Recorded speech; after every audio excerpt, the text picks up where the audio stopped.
Welcome to World Ocean Radio.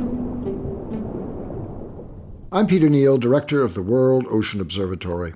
The biggest single problem facing ocean conservation is the lack of public awareness and political will. All the research, all the meetings, all the academic papers and reports, all the determined advocacy by ocean NGOs and their celebrity voices have just not broken through to galvanize support or demand adequate action. Climate change, arguably a function of the ocean, has made some inroads into the political conversation, with some governments recognizing and enabling through financial commitments and strategies at least to adapt to or mitigate the consequences. Thus, budgets and grant programs have begun to focus on understanding and reacting to the recognized realities of sea level rise and extreme weather, certainly for the coastal zones and associated uses, but also for inland areas where the contribution to pollution and acidification by industry and agriculture has gone mostly misunderstood as a point source and aggravating amplification of the problem. Add to this the power of those invested in the status quo and their campaigns to undermine the data, resist the alternatives, and misinform the public. One of their most powerful tools is advertising, the expensive television and other ads that use all the tactics of confusion to include misinformation and skewed statistics, glossy representations of the benefit of all this production.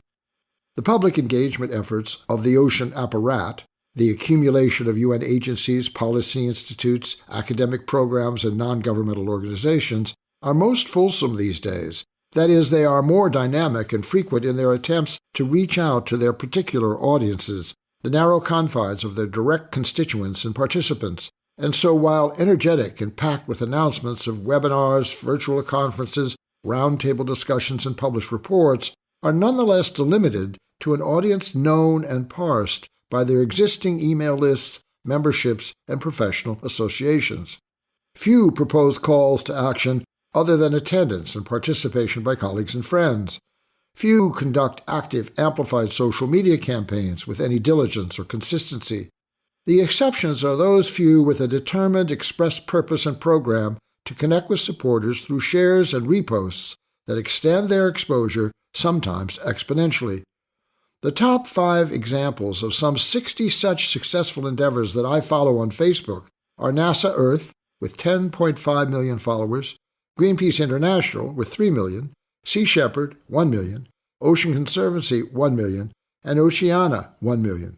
To my astonishment, the World Ocean Observatory sits at number 6, just below the 1 million mark, but rising.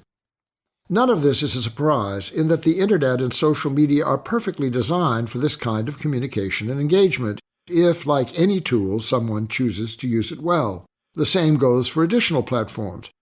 But this may be changing.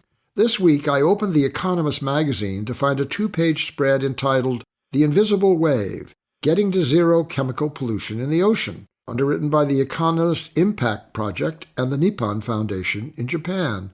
The spread was a digest of an academic report compressed to summary findings, with simple graphs to visualize changing factors such as estimated chemical pollutions emitted by human activity and eastward shift, the chemical industry projected sale in Asia.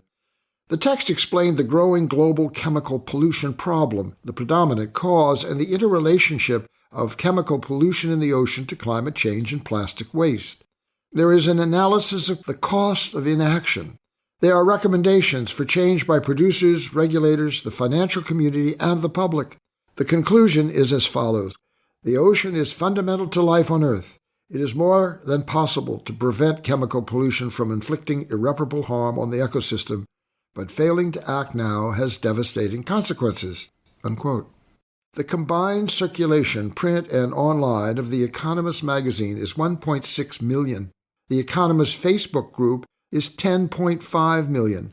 Its LinkedIn membership is 11.1 million. Altogether, the combined audience must equal over 100 million connections with an educated, committed, politically sophisticated, financially savvy audience of individuals in positions of responsibility and influence, each one a potential agent for change. Inform them, recruit them, invite them to become allies and amplifiers for the protection of the world ocean. Now that's real communication. We will discuss these issues and more in future editions of World Ocean Radio.